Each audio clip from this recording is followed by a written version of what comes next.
జై శ్రీమన్నారాయణ.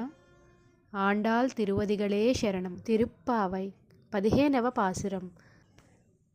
எல்லே இளங்கிளியே இன்ன முருங்குதியோ சில்லென்றழையேன் மின்னங்கை மீர் போதுருகின்றேன் வல்லை உன் கட்டுரைகள் பண்டேயுன் வாயறிதும் வல்லீர்கள் நீங்களே நானே தானாயிடுகா ஒல்லை நீ போதாய் உனக்கென்ன வேறுடையை எல்லாரும் போந்தாரோ போந்தார் போந்தெண்ணிக்கொள் வல்லானை கொன்றானை மாற்றாரை மாற்றளிக்க வல்லானை మాయానై పాడేలెంబావాయ్.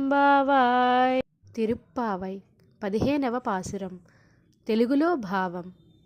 ఈ పాసురము సంభాషణ రూపంలో ఉన్నది. బయటవారికి లోపల గోపికకు మధ్య జరిగే సంభాషణ. బయటవారు: ఓ లేత చిలుక, ఇంకనూ నిద్రిస్తున్నావా? ఇదేమి ఆశ్చర్యమే. లోపలి గోపిక: పూర్ణులైన పువ్వోడులారా, ఇదిగో వస్తున్నాను. బయటివారు: శీఘ్రంగా రావమ్మా. లోపలి గోపిక: అబ్బా, గొల్లుమని ఉలికి పడినట్లు, గొంతెత్తి చెవులు గడియలు పడినట్లు పిలవకండి, వస్తాలే.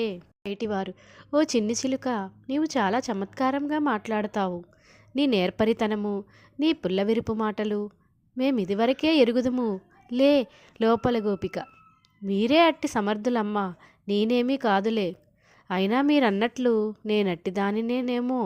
రావలసిన వారందరూ వచ్చిరా? బయటివారు: అందరూ వచ్చి చేరారు. నీవే వచ్చి లెక్క చూడవచ్చు కదా. లోపలి గోపిక: వచ్చి నేనేమి చేయవలెనో చెప్పరాదు. బయటివారు: కువలయాపీడమనే కంసుని గజమును, కంసాది శత్రువులను సంహరించిన సర్వేశ్వరుడైన శ్రీకృష్ణుని కళ్యాణ గుణములను కీర్తింపగా రమ్ము. ఇట్లు చేసిన గాని మనము చేయు వ్రతము శుభప్రదమగు పూర్తి కాదు అని బయట నుంచి సమాధానము చెప్పి ఆమెను కూడా తమ గోష్ఠిలోనికి చేర్చుకున్నారు గోపికలు. జై శ్రీమన్నారాయణ. ఆండాల్ తిరువదిగళే శరణం. మరిన్ని వీడియోస్ కోసం సబ్స్క్రైబ్ చేసుకోండి.